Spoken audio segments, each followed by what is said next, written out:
Hello. All right, so the last thing we left off of, or with, there's a boy in a girl's bathroom, was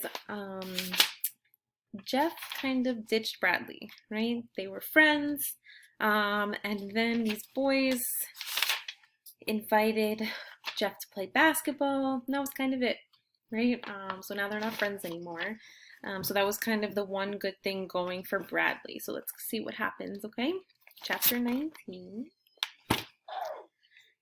Everything returned to normal. Bradley scribbled, cut up bits of paper, and taped things together. He hated everyone, and everyone hated him. That was the way he liked it. He shuddered whenever he remembered that he actually had almost done his homework. He couldn't imagine anything more horrible than that. And he was glad Jeff wasn't his friend anymore. He realized he was better off without friends. In fact, he never was friends with Jeff.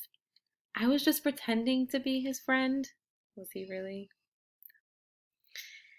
He decided he'd never pretend to be anybody's friend again. Jeff was normal now, too. That was what he told Carla. He walked into her office and announced, "I don't need any help anymore. I have 8 friends now. We play basketball every recess and lunch, and I'm the best player." "Good for you, Jeff," said Carla. "I'm very proud of you." "How many friends have you made?"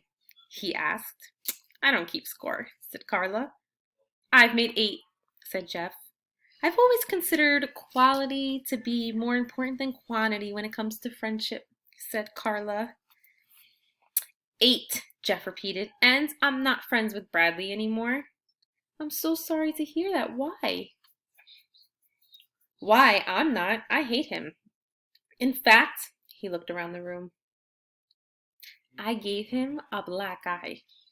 He quickly glanced at Carla to see if she knew he was lying, then looked away. "What happened?" Carla asked. "Oh, he wouldn't stop bothering me. I kept telling him to get lost, but he kept hanging around. I never liked him. No one does. Then he said to me, 'Give me $1, I'll spit on you.' Well, no one threatens me and gets away with it. I don't take that from nobody. So he tried to hit me, but I ducked, then punched his face in. I didn't want to do it, but I had no choice." That was a short version. Jeff had told that same story to his 8 new friends, but he usually made it much longer. "So, I don't think I need to see a counselor anymore," he said, "since I have 8 friends." "Okay, Jeff, if that's how you feel," said Carla. "They might think I'm weird or something," he explained. "Well, we can't have them thinking that. Does that mean I can go?" Carla nodded. "But anytime you want to talk again, please feel free to come and see me," she smiled. "Even if you just feel like getting out of class for a while." He left, glad to be out of there. On his way back to class, he walked past the girls' bathroom. He stopped, shook his head, and chuckled to himself. It seemed like it was such a long time ago when he accidentally went in there. "I used to be such a jerk," he thought. He smiled a strange smile. He stretched his mouth so wide it was hard to tell whether it was a smile or a frown. That part's important there, right? Because we've seen that line, but in reference to somebody else, right? Another character in the book. Okay, so think about that. Chapter 20. Colleen walked into Carla's office. "I just came to tell you I can't talk to you," she said. "Your parents didn't sign the form?" "No, and they won't either. You know what they said? They said it was a waste of money for the school to hire you. They said you should go get married and have your own children before you start telling other parents how they should raise theirs." Carla shrugged. "They said if I have any problems, I should talk to them. But when I try to talk to them, they don't listen," she sighed. "Anyway, it doesn't matter. Jeff has a lot of other friends now besides Bradley." 8, said Carla with a smile. "So now I can invite Jeff to my birthday party without having to invite Bradley. I can invite one of Jeff's other friends. Andy's nice. I couldn't invite Bradley even if I wanted to because Melinda's my best friend, except for Lori, and she gave Bradley a black eye." Colleen quickly covered her mouth with her hand, then slowly took it away.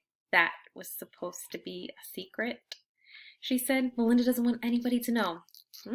"I never repeat anything anyone tells me," Carla assured her. "Good," said Colleen. "Melinda would kill me." "Have you asked Jeff to your party yet?" "No, not yet, but I will. I know he likes me because he always says hello to me when I say hello to him. But then I always get so scared I never know what to say next. I wish you could help me. Why did my parents say such bad things about you? They don't even know you." "Your parents are just trying to do what's best for you," said Carla. "A lot of people think counselors don't belong in schools," she shrugged. "I guess they're afraid I might fill your head with all kinds of crazy ideas." Should we continue? I think we're gonna stop there. All right, guys. So kind of think about how Bradley and Jeff and their personalities and their qualities are shifting or changing in the book right now. Okay. All right. To be continued.